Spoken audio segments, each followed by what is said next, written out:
Good day everyone and welcome to my channel. My name is Conrad and I'm a tour guide from South Africa.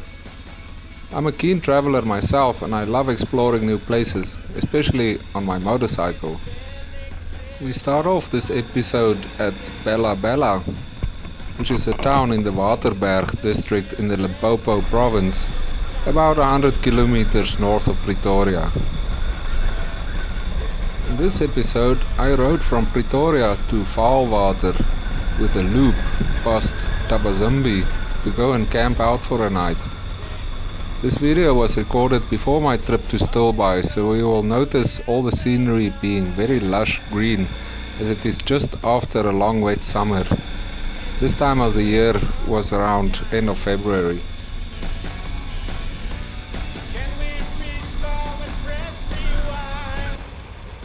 When the Tswana tribes first moved into the region in the 1800s, they discovered hot springs here. When the Dutch fur trackers arrived in the 1870s, a resort was established and then the British occupied the town during the Anglo-Boer War and renamed it to Warmbaths in 1903. In 2002, they officially renamed the town to Bella Bella, which in the Tswana language means the pot that boils. Its hot springs produces 22,000 liters of hot water at about 52 degrees Celsius.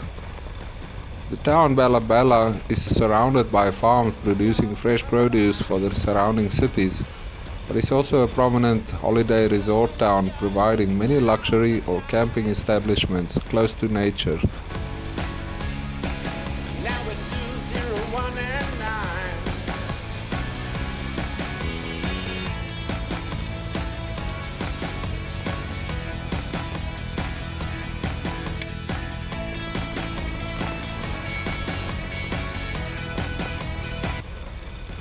About 35 kilometers north of Bella Bella is the town of Modimolle, which is a medium-sized town that focuses primarily on agriculture and farming. They farm citrus, grapes and also with cattle here, as well as with wildlife. The town was formerly known as Nailstroom after it was named by a group of fur trackers who believed the river where they settled at in the area to be a side branch of the Nile River. This town's name officially changed to Modimolle in 2002. This part of the country is called the Limpopo Province, and the majority of the people in this province are from the Tswana tribe. The largest number of ethnic Tswana people is located in the northern parts of modern-day South Africa. They are one of the largest ethnic groups in the country, and the Tswana language is one of 11 official languages. There are over 5 million Tswana speakers in the country, with the Northwest Province having a majority of 2.5 million Tswana speakers. This area borders the Kalahari, which lies a little to the north.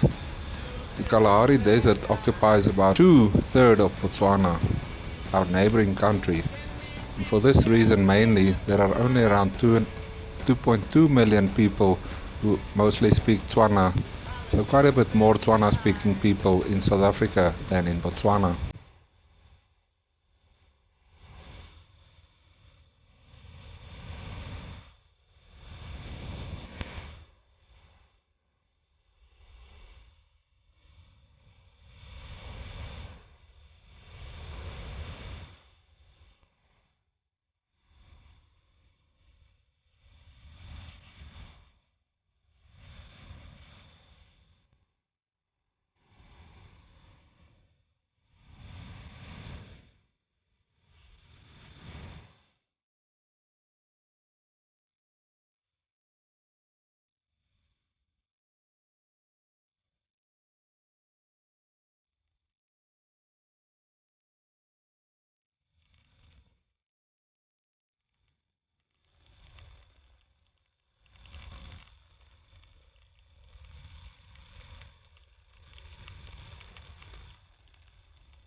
Vaalwater is a popular gateway town for travelers to the Waterberg, the Maracali National Park, and also to Botswana.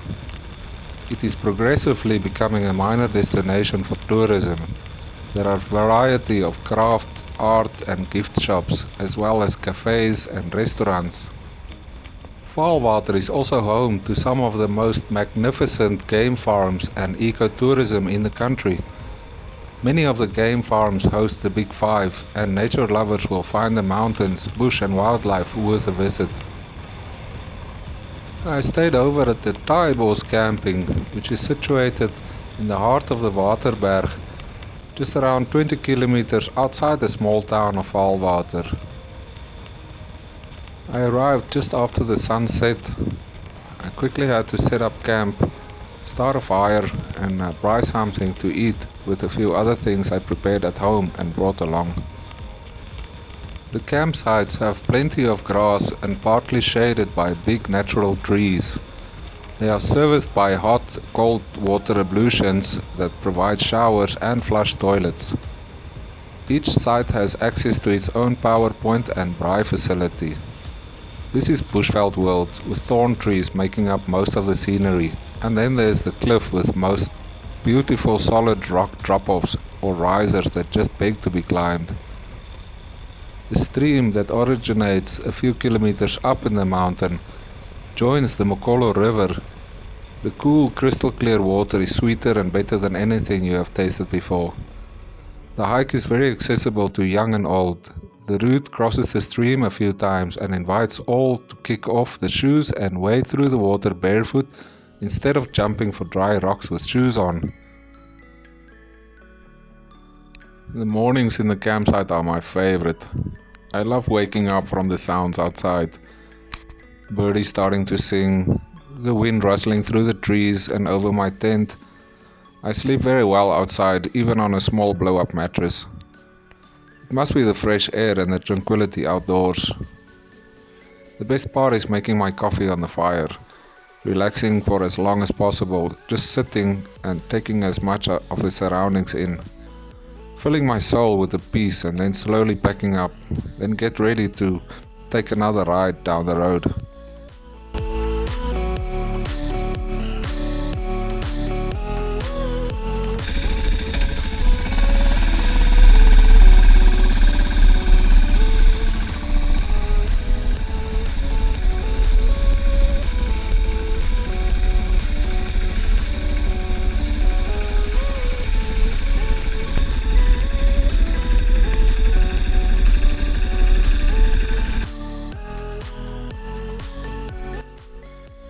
Like on any farm around, there are always plenty of gates that needs to be opened, but also closed behind you again.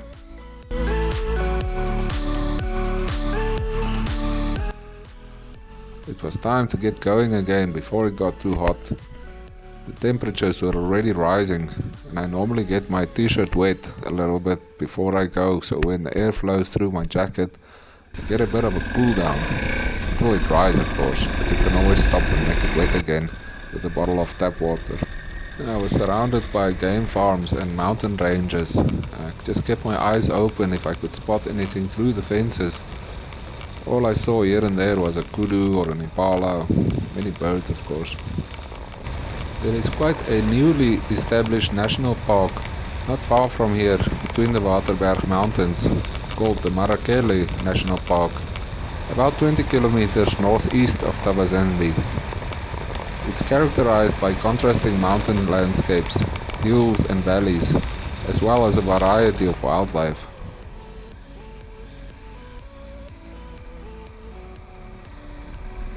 We have many uncommon road signs in South Africa, mostly warning of different animals you might encounter on the road. This one warned of passing antelopes crossing the road at night, and this one warns of warthogs that also run across the road. Maracali, as its Tswana name suggests, has become a place of sanctuary for an impressive variety of wildlife due to its location in the transitional zone between the dry western and wetter eastern regions of South Africa. Maracali's appeal lies more in the rugged scenery and unspoiled wilderness. A visit to view wildlife in Maracali is better scheduled during the dry season. Animals need to search further for available water. These sources of water are great for spotting wildlife. The dry season occurs from June to September. Maracali is a birding haven where visitors can see closely related species alongside one another. Perhaps the biggest attraction is the largest colony of the endangered Cape vulture in the world, at around 800 breeding pairs. This town here is called Tabazambi. The name means Iron Mountain in Tswana. Thabazimbi is an iron mining town with a majestic Kransberg in the background. The name Thabazimbi means mountain of iron because of the large iron ore reef that was discovered here in the 1920s. The mine boasts of one of the largest mining shafts in Africa. More than 2 million tons of ore are mined here every year.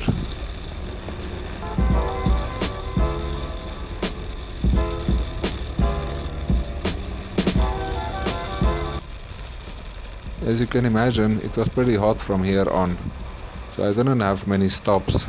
I just had a short stop in Tabazimbi, took a few bites from my braai leftovers and poured some water over my shirt. But it was mostly steady cruising and the rest of the way to Brits and then back to Pretoria, passing by plenty of farms, stunning views and extremely enjoyable riding. The feeling you get from traveling on a motorcycle is indescribable.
We are coming to the end of this episode. I hope you enjoyed watching. I'm very new at filming and editing videos and I'm still improving. I really enjoy making them and look forward to more trips to make videos with great views and lots of interesting and entertaining stories to accompany. Thank you for watching. If you like my videos, then please share them with like-minded people. You can subscribe so you will see when I upload new videos. See you next time.